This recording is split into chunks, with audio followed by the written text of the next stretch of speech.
There has been a lot of misinformation from British Airways management about the company's financial position.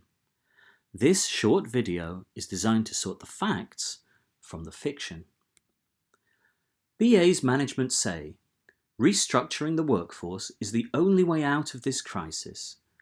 But the facts are, labour costs are not BA's largest cost. Fuel is. In 2019, total labour costs, and that includes pensions and everything else, were 22% of BA's operating costs. Fuel was 28%. Fuel costs have since fallen by 75% year on year due to an oil price war, and these savings could far outweigh the cost savings from restructuring. A large restructuring, which cuts BA's labour costs by 30%, is the equivalent of just 3.5% of IAG's revenues, and that is unlikely to make the difference between solvency and insolvency. The fact is, BA has a medium-term cash flow problem, not a long-term profitability problem. They need loans, not job losses.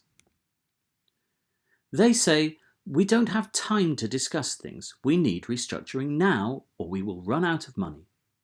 But the fact is, before the virus affected travel, BA was in a very strong position in 2019.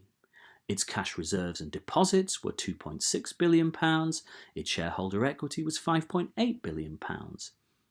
IAG has since received £300 million from the UK's coronavirus corporate finance facility, €1 billion from Spain's ICO facility, and BA have also extended their revolving loans.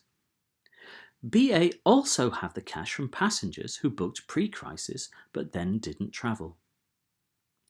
So because BA is so secure, it can still access additional loans, or it could raise funds through IAG's Qatari shareholders, or they could even approach government for support. So British Airways has the medium-term cash, and they could get more. They are using the uncertainty to cynically attack the workforce. They need loans, not job losses. Management say BA is a prudent business and we just want to preserve jobs. But the fact is IAG uses BA as a cash cow. Between 2018 to 2019, BA paid £1.16 billion to IAG, its parent company. IAG then paid €1.935 billion to its shareholders, including Qatar Airways, who own 25% of the business. IAG predict 2023 will see a return to 2019 levels of travel, but BA made bumper profits in 2019 with current employee numbers on current terms and conditions. And this shows what the restructuring is really about. It's about increasing dividends when travel normalises. So why should BA's staff suffer to increase dividends that enrich a competitor airline? They need loans, not job losses. And this is just a brief explainer about how IAG enriches Qatar Airways at the expense of BA.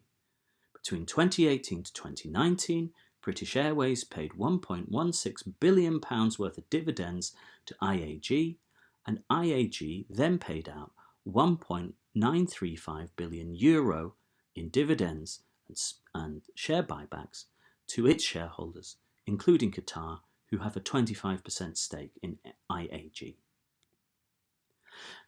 BA's management say BA is a well-run business and the workforce must adjust for the good of the company. But the fact is, BA makes money because it holds the most lucrative slots in the business. These are, as economists call them, rents. They make money simply by owning particular assets or property. So BA's success comes from its dedicated and motivated workforce, more realistically. IAG, on the other hand, have made some very bad gambles on fuel prices, hedging against price increases, but fuel prices fell by 75%. In the first quarter of 2020, IAG had to write off €1.325 billion on the value of their fuel hedges. And not only that, but they're still obliged to buy fuel at the higher price. and it's that that's burning their cash. Why should British Airways workforce pay for management's errors? Management also say, oh, we are burning through almost 30 million in cash each day, or 200 million euro each week. But the fact is that 30 million per day, 200 million each week figure is for the parent company IAG, not British Airways. The truth is, we do not know how they are calculating that figure, but it does not match our forecasting. Air France KLM, for example, according to a recent investor call, have reduced their operating cash expenditure by 80%, but IAG have only cut it by 55%. Why is this? We don't know, because they won't show us the figures. Cash burn also won't continue at this rate. This is certainly the worst quarter for British Airways, but cash burn will slow down as soon as the travel restarts.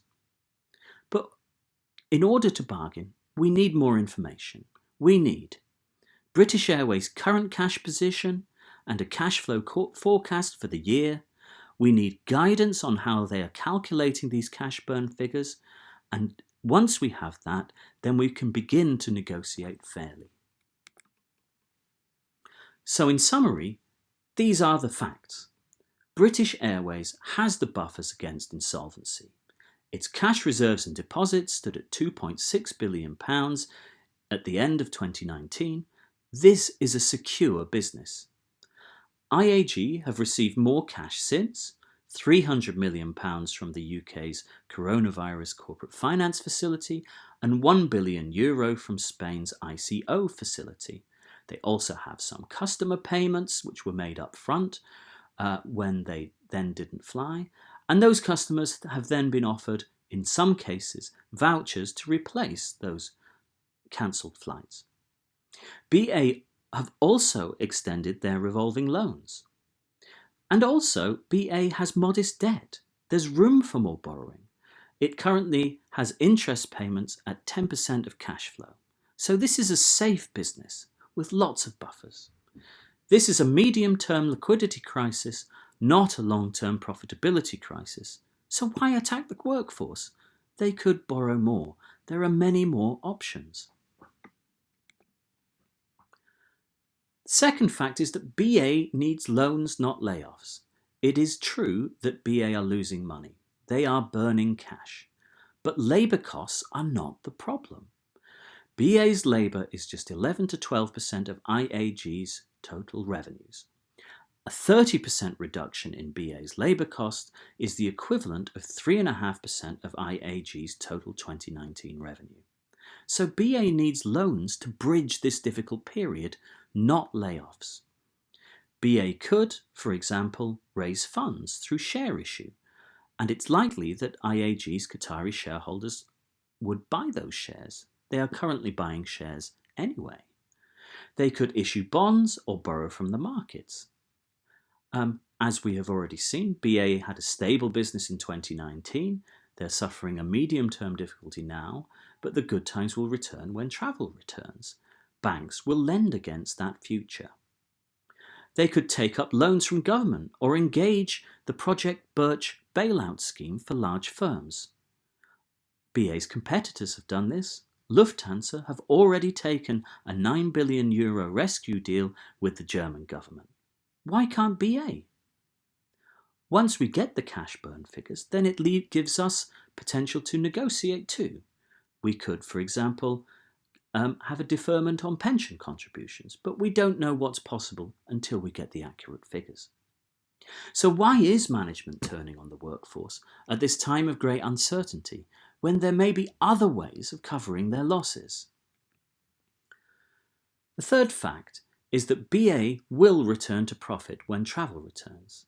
This was a growing business up to December 2019. Revenues grew from just under £8 billion in 2010 to £13.3 billion in 2019. This was a profitable business.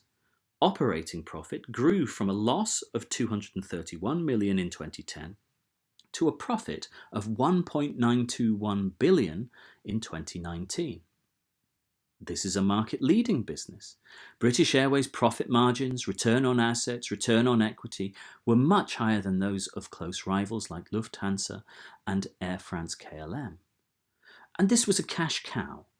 British Airways made 66.4% of IAG's profits in 2019, and in 2018 to 19 paid 1.16 billion in dividends to them. IAG then paid €1.935 billion to its shareholders. So this is a business that is also planning for growth, despite what they say about the problems in the present. They, for example, want to acquire Air Europa for up to around €1 billion. If BA was successful in 2019 with the current workforce, it will be again when the travel returns. So restructuring and job cuts are all about increasing the cross subsidies from BA to IAG, the parent company, when the economy strengthens. So British Airways, stop betraying Britain, and let's try and start separating the facts from the fiction.